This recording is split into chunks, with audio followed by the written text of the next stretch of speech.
no me acuerdo si les dije lo del síndrome cerebeloso, el cual se va a caracterizar, como dijimos, de nistagmus, vértigo, alteraciones de la marcha, ataxias, hipotonía muscular, signo de Romberg positivo, incoordinación, trastornos de la escritura y en algunas ocasiones muy raras se pudiera presentar un mutismo cerebeloso, es decir, el paciente no puede hablar. Bueno, continuando con lo que dijimos, hoy vamos a ver el origen de los nervios craneales. Esto es muy importante que lo aprendan, no tanto el origen parcial, porque el origen real es donde se localizan exactamente en el sistema nervioso central. Y es lo que nos va a ayudar a localizar las lesiones cuando veamos a un paciente. El origen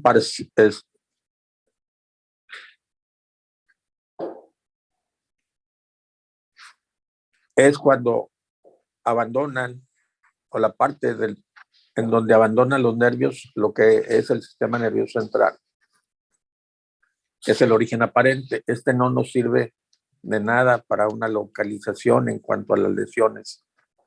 Entonces, digo, el origen real de los nervios craneales es el siguiente: hemisferios cerebrales 1, 2 y 8. Mesencéfalo 3, 4 y 5. Protuberancia 5, 6 y 7.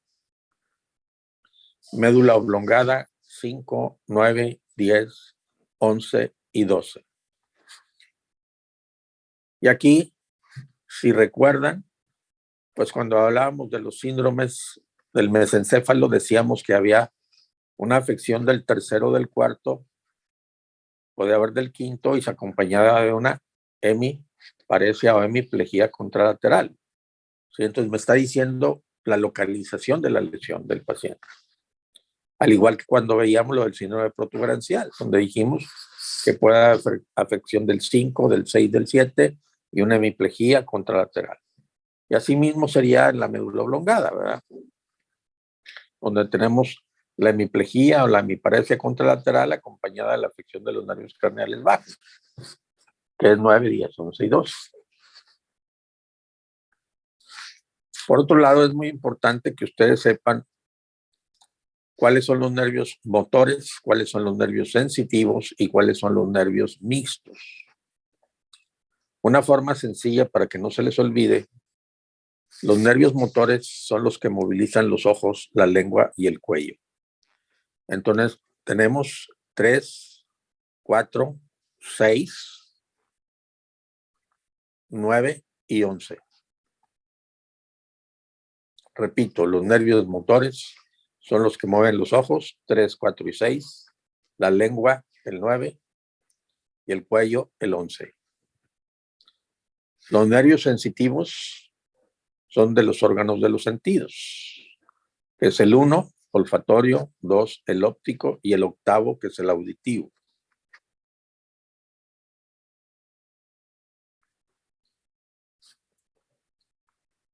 Y el resto, pues son mixtos. Tenemos el 5, el 7, el 10, el 12,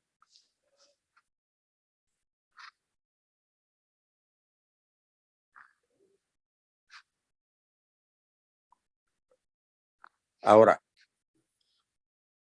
dentro del primer nervio craneal, que es el nervio olfatorio, debemos de considerar para fines prácticos las estructuras que en donde puede estar afectado. La primera de ellas es a nivel de la nariz, la segunda es a nivel del tercio anterior de la base de cráneo, y la tercera estructura sería el lóbulo temporal. Entonces, aquí nosotros tenemos que explorar de manera independiente cada narina.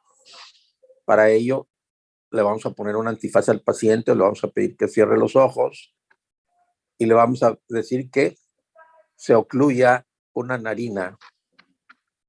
Y en la narina libre vamos a utilizar alguna sustancia cuyas características deben de ser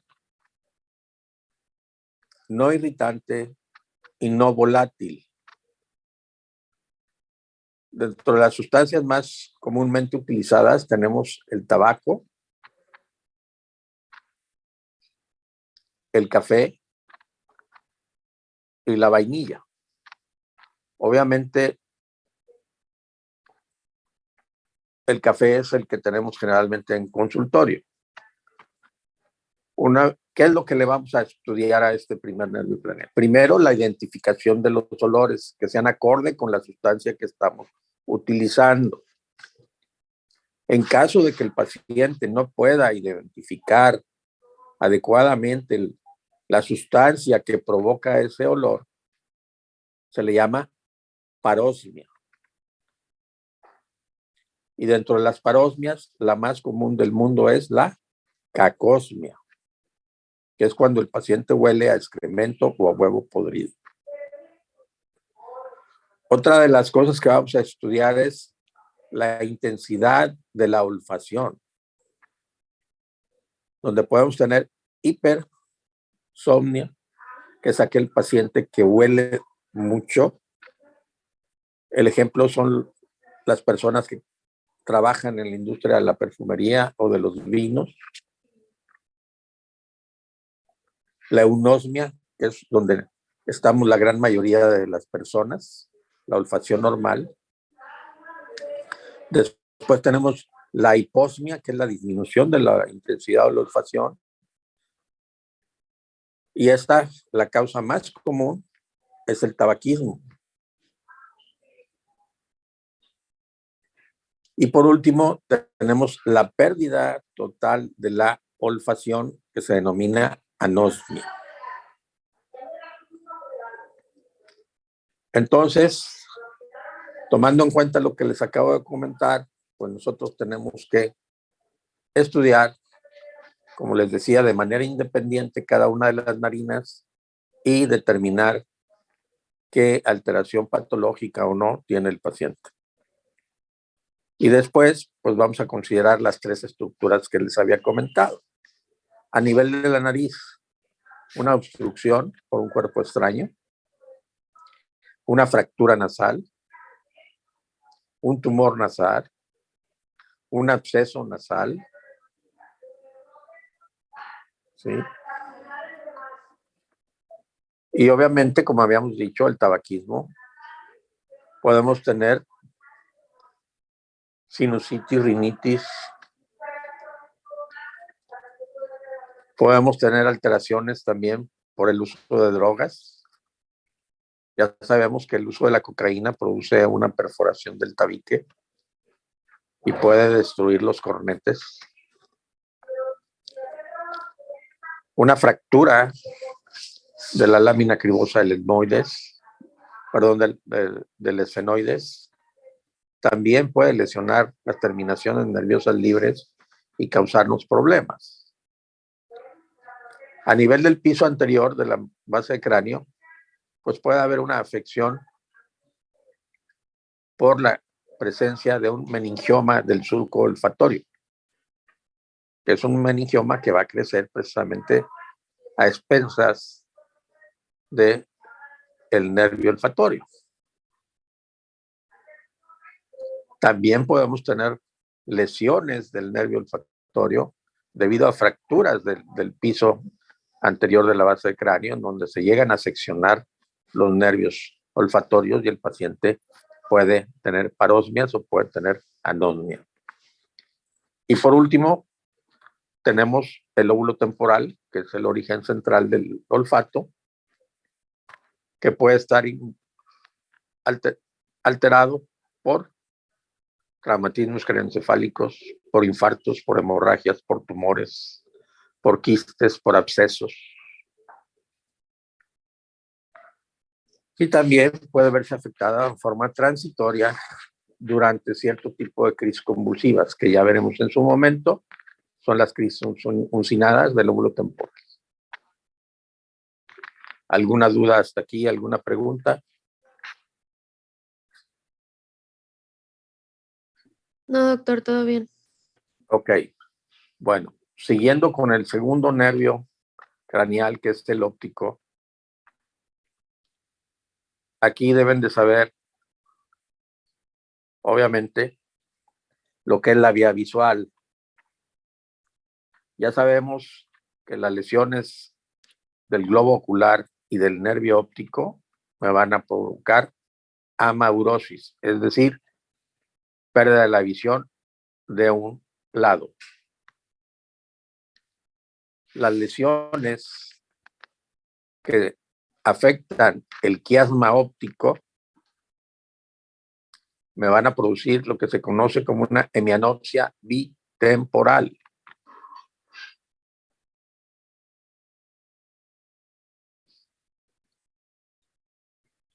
O hemianopsia heterónima, porque las partes externas de ambos globos oculares no ven. Es como si el paciente estuviera viendo a través de un tubo. Y la lesión más común del mundo que me provoca esta hemianopsia bitemporal son los adenomas hipoficiarios. Y dentro de los adenomas hipoficiarios, el más común es el prolactinoma, que en su momento vamos a hablar de ellos. Por detrás del quiasma óptico vamos a tener nosotros las cintillas o radiaciones ópticas que vamos a encontrar tanto en el lóbulo temporal como en el lóbulo parietal y parte del lóbulo occipital. Cuando se produce una lesión a este nivel, vamos a ver que hay una hemianopsia homónima y se denomina de acuerdo al lado ciego, que no ve. Y esto puede deberse a infartos, hemorragias, traumatismos, tumores, abscesos. Y por último, cuando la afección se encuentra a nivel de la fisura calcarina en el lóbulo occipital, el paciente puede presentar escotomas, que son puntos ciegos en el campo visual, que pueden ser de diversos tamaños y de acuerdo a la localización pueden ser periféricos, centrales o inclusive pueden llegar a presentar una afección de todo un cuadrante del campo óptico y eso se llaman cuadrantopsias. Sí. Pero además de la vía visual que les acabo de comentar, ustedes deben de saber qué es lo que le vamos a estudiar a este nervio. Primero, la agudeza visual, que como ustedes ya saben, se debe de explorar con la carta de Snell, que normalmente un médico general no tiene, más que los oftalmólogos, pero de manera abrupta le podemos preguntar nosotros al paciente si requiere lentes o no, o le pedimos que lea algo de cerca y que nos lea algo que esté alejado. Otra de las cosas que vamos a explorarle es el campo visual, que es cuando el paciente está viendo hacia el frente, todo lo que alcance a ver, ese es el campo visual. Y le vamos a preguntar si tiene algún problema en este campo visual. Como les había comentado, si hay puntos ciegos o escotomas, cuadrantopsias, hemianopsias, etc.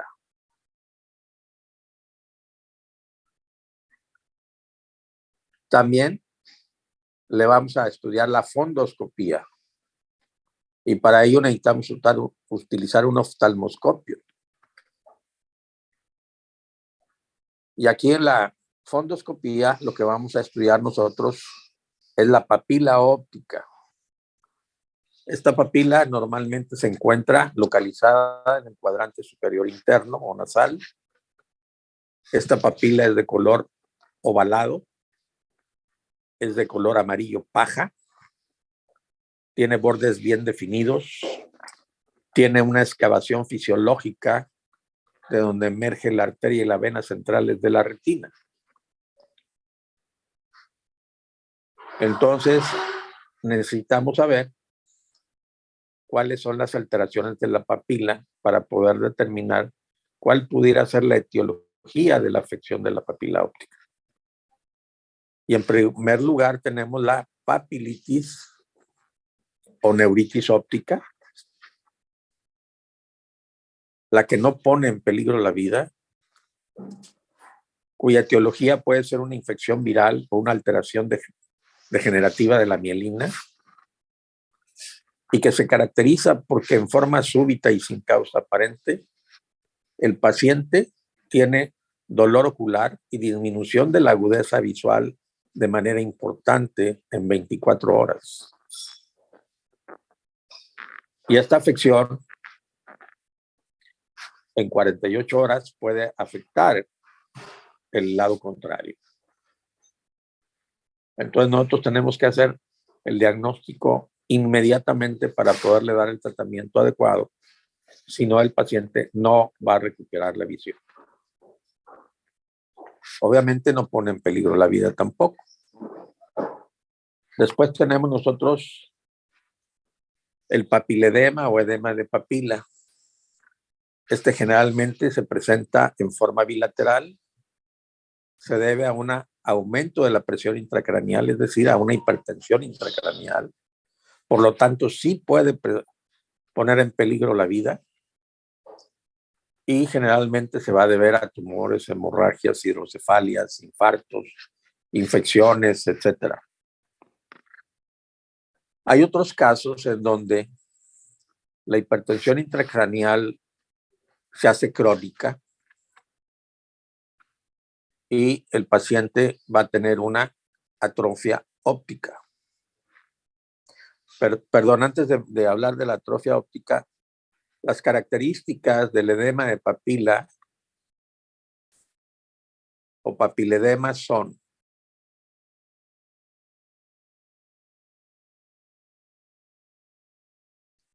papila